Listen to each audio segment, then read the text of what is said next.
দেখুন, আমি তো শারীরিকভাবে যদি সুস্থ থাকতাম তাহলে তো সবটাই কভার হয়ে যেত। বেশ কিছুদিন অসুস্থ ছিলাম, আপনারা সকলেই জানেন।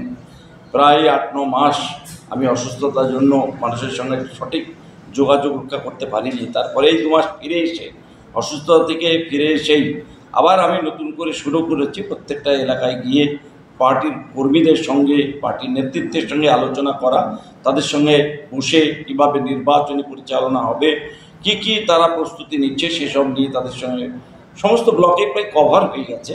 ইতিমধ্যেই আমরা আমাদের ব্লক ভিত্তিক প্রোগ্রামগুলো শুরু করেছি এবং আমাদের যে এমপি ল্যাটের যে স্কিমগুলো ছিল সেগুলোও আমরা দ্রুততার সঙ্গে সমস্ত শুরু করে দিতে পেরেছি এবং সমস্ত টাকাই খরচ হয়ে গেছে এমপি ল্যাটের উন্নয়নের টাকা। সুতরাং আমরা এখন প্রত্যেকটা এলাকায় এলাকায় গিয়ে আমাদের নিজেদের পার্টির কর্মীদের, পার্টির নেতৃত্বের সঙ্গে বসে, বুথ কর্মীদের সঙ্গে বসে, অঞ্চল নেতৃত্বের সঙ্গে বসে আমরা এলাকার একটা দেওয়াল লিখনের প্রচার শুরু করেছি। যেমন দেওয়াল লিখন চলছে, আর একদিকে রাস্তায় হোর্ডিংয়ের কাজ চলছে, প্রচারের কাজ চলছে, কর্মীদের সঙ্গে বৈঠক চলছে। এই সবটাই মিলেমিশে আমরা চেষ্টা করছি দ্রুততার সঙ্গে সমস্ত বিষয়ে সমস্ত কর্মীদেরকে যেন ফিল্ডে নামানো যায় এবং আস্তে আস্তে পঞ্চায়েত এবং বুথ স্তরে আমাদের কর্মীরা যেন কাজ শুরু করে সেই চেষ্টা আমাদের চলছে। আবার দ্বিতীয়বার দল আপনাকে আবার ভরসা করল। দেখুন, আমি ভীষণ গর্বিত যে আবার আমাদের নেত্রী মমতা বন্দ্যোপাধ্যায় তিনি আমার উপরে ভরসা করছেন। তিনি আবার চেয়েছেন, এলাকার মানুষ নিশ্চয়ই তার কাছে সেই প্রত্যাশা ছিল, সেই প্রত্যাশা মতোই মমতা বন্দ্যোপাধ্যায়ের প্রত্যাশা মতোই তার যে চিন্তা ভাবনা সেটাকে সামনে রেখেই আমরা এই নির্বাচনে প্রতিদ্বন্দ্বিতা করছি। আশা করছি রেজাল্ট গতবারের থেকে অনেক ভালো হবে এবং মানুষ যেখানেই যাচ্ছি স্বতঃস্ফূর্ত সাড়া দিচ্ছে এবং দুহাত তুলে আশীর্বাদ করছে। প্রত্যেকটা এলাকার মানুষ স্বতঃস্ফূর্তভাবে মেনে নিয়েছে। সুতরাং আমাদের এলাকায় কোনো কন্দলও নেই, কোনো বিবাদও নেই, ক্যান্ডিডেট নিয়ে কোনো সমালোচনাও নেই। সবাই স্বতঃস্ফূর্তভাবে মেনে নিয়ে ফিল্ডে নেমেছে, কাজ করছে। আমাদের বিধায়কগণ সাংঘাতিকভাবে কাজ করছে। প্রত্যেকটা বিধায়ক রাস্তায় নেমে, ফিল্ডে নেমে কাজ করছে। আর পার্টির নেতৃত্ব, প্রধান থেকে আরম্ভ করে সমস্ত জনপ্রতিনিধি এই নির্বাচনে ঝাঁপিয়ে পড়ে কাজ করছে। সুতরাং কোথাও কোনো গোষ্ঠীকন্দল নেই, এটাই আমাদের ভালো লাগছে। মাঝখানে তো বিরোধীরা একটা রব করেছিল যে আমাদের এখানে অসুস্থ হয়ে গেছে, বাড়িতে এবছর আর তাকে টিকিট দেবে না, এরকম একটা বিরোধীরা মন্তব্য করেছিল। বিরোধীরা তো বিরোধিতার কথা বলবেই। তারা ভেবেছে আমাদের এখানে অসুস্থ, তারা হয়তো ফাঁকা মাঠে গোল দেবে, কিন্তু আবার নির্বাচনী ময়দানে আল্লাহ পাক আমাকে ফিরিয়ে নিয়ে আসবে এ ভাবনা হয়তো তাদের ছিল না। মহান করুণাময় তার চিন্তা ভাবনা এবং তিনি আমাকে আবার নতুন করে কি বলবো সুস্থতার পথে নিয়ে এসেছে। তার দয়ায় আমরা আজকে অনেকটাই সুস্থতার পথে।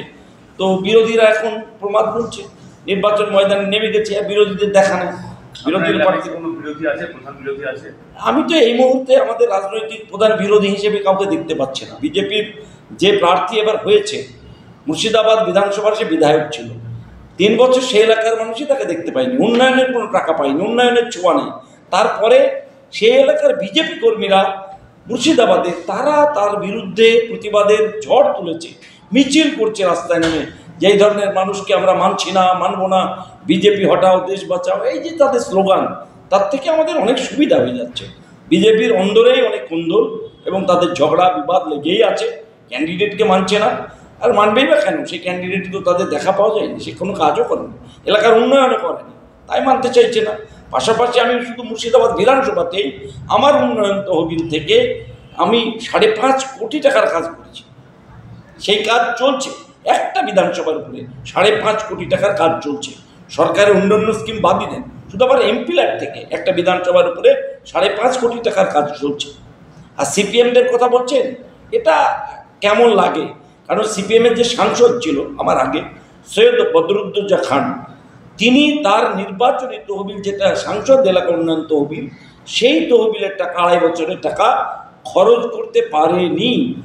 12.5 কোটি টাকা আমি অসুস্থ অবস্থায় দিল্লিতে গিয়ে তদবির তদারক করে সেই টাকা নিয়ে এসে সেই পূর্বতন সাংসদের তহবিলের টাকা 12.5 কোটি টাকা নিয়ে এসে কাজ করছি।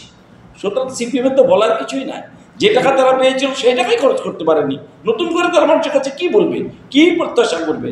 আর মোহাম্মদ সেলিম এখানে নাকি প্রার্থী হচ্ছে, আমাদের আরও ভালো হবে, কারণ এলাকার মানুষ জানে যে সবসময় আমরা তাদের পাশে থাকি।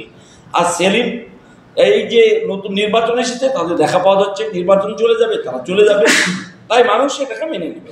আপনার এলাকায় আপনি একাই খেলবেন, তাই তো? হ্যাঁ, তা তো বটে, মনে হচ্ছে এখন পর্যন্ত প্রতিপক্ষ বলে মনে হচ্ছে, দেখা যাক কি হয়।